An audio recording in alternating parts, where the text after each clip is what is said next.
And hello, team. Welcome back. This is good stuff. Let's just continue. So, we are looking now at managing emotional intelligence. And as we started out in week one of the course, we said to be a great project manager, there were four pillars to master. And whether you're good at it or not, whether you're perfect or not, it doesn't matter. It's about always growing and developing those four pillars. And those pillars, as a review, included leadership skills, management skills, interpersonal skills, which is the topic of this week, and technical skills, right? Just as a quick review. So, with that in mind, this is one of those four pillars. This is critical.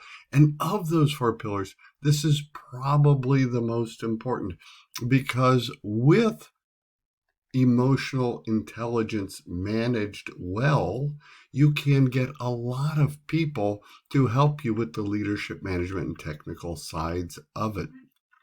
So in week 7, we're focusing on these interpersonal skills. And interpersonal skills goes by a lot of names.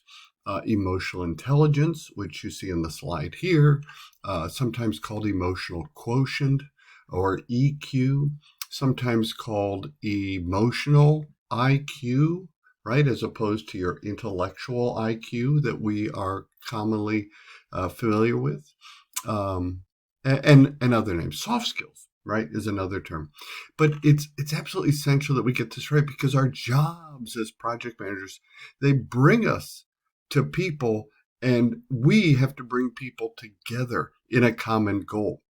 That means we have to persuade them, we have to motivate them, we have to negotiate with them, correct them, and guide them, direct them, etc. So it's important to be able to understand and empathize with the different perspectives while managing your own emotional intelligence. So just in quick summary, I'll start out with, hey, there are 10 ways to increase your emotional quotient. One is to utilize an assertive style of communication, not angry, right, but assertive, controlled, right? We can respond to conflict instead of reacting to conflict, looking at all sides, trying to get to root cause. We can always utilize active listening skills, right? We can be motivated ourselves if we're trying to motivate others as well, right? So part of leadership I mentioned in week 1 was leadership is generally positive. Sure, a little bit of cynicism helps you ask the right questions, the hard questions, why. But largely it keeps cynicism to yourself. Leaders who express cynicism outwardly, often, they make it laugh, but they're really not motivating the team. Leadership outwardly is largely positive.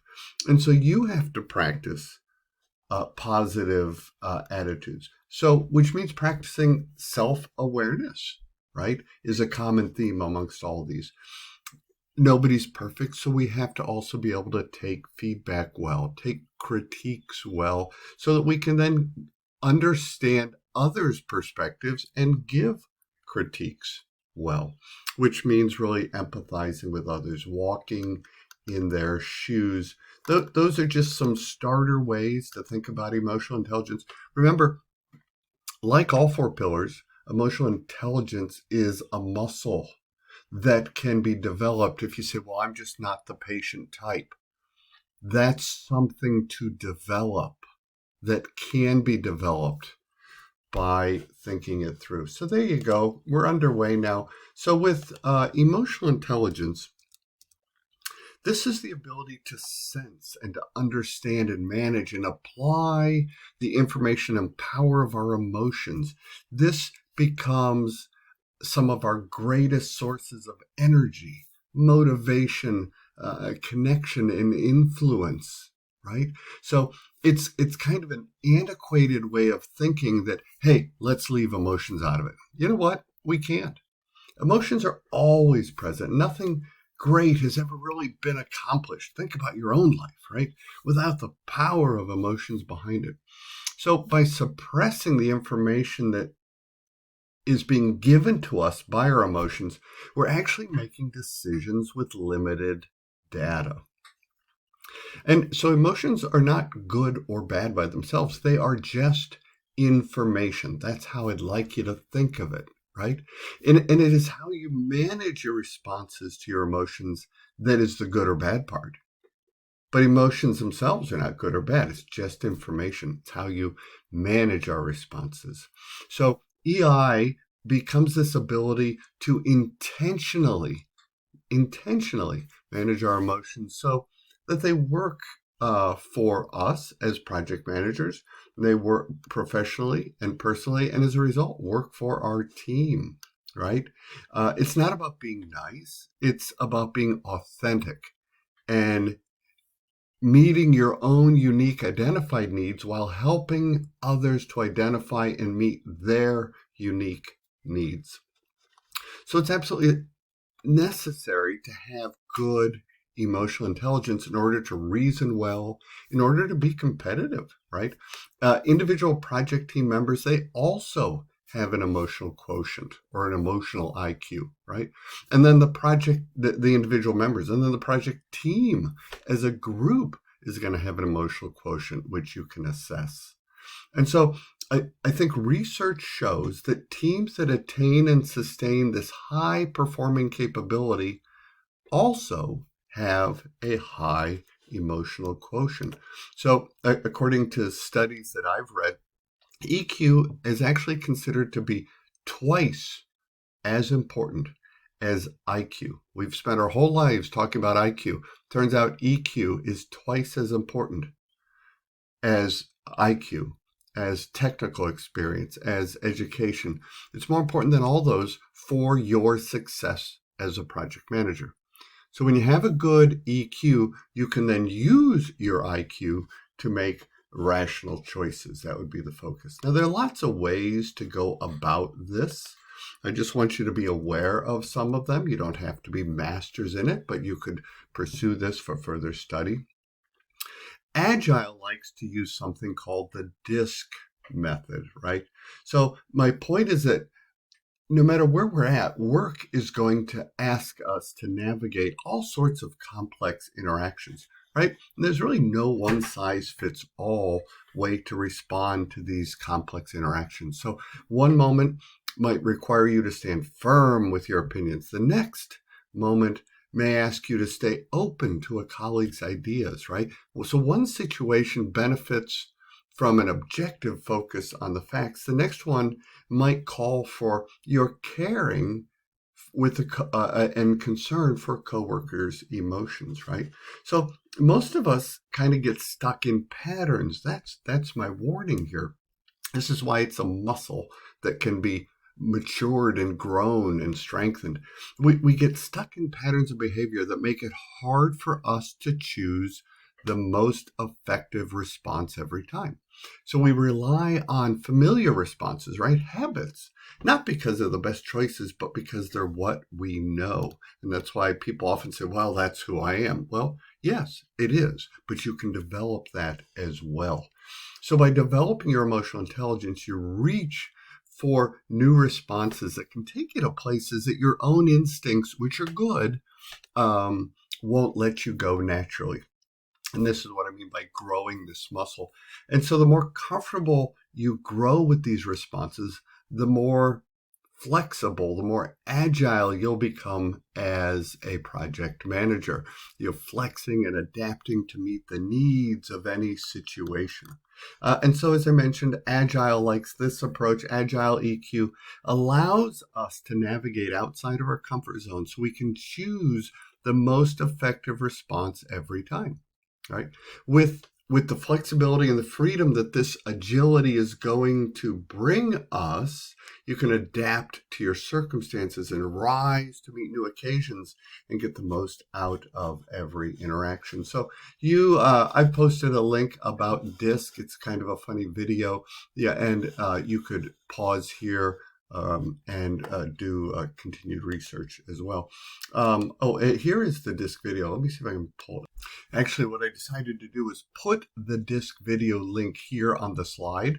So feel free to copy it down, or you could just go to YouTube and Google disc agile funny video. But it is a really hilarious 5-minute video. And disc is a way to predict how people will act or react in a given situation. How valuable is that as a project manager?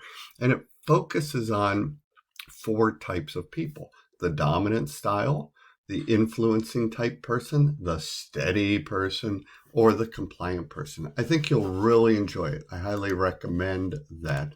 Another approach you can take is MBTI, Myers-Briggs Type Indicator. So I've posted a link to a free Myers-Briggs Type Indicator test here. The slides are available to you, so you could pull them up, go to presentation view, or just cut and paste the link. And as well, here's a video that shows the 16 personality types that result from MBTI. So MBTI has 16 personality types, 4 groups of 4. I myself am ENTJ, and that will come up in the discussion board. But what I'd like you to do is think about personality preferences. It doesn't mean that's how you will react. It means these are your preferences. And being aware of your preferences will help you to get out of your comfort zone, grow your emotional intelligence, and understand where your team members are at in terms of their MBTI, their personality preferences. So you want to understand yours so that you can understand your team members and hence all of the project stakeholders inside and outside the company. So besides this free test, there's another free test that I've posted in the learning resources online. I'm going to ask you for the discussion to do the free test. It's usually only about 25 questions. It's really fairly accurate. I've always gotten the same answer as the paper test, the long paper test I took.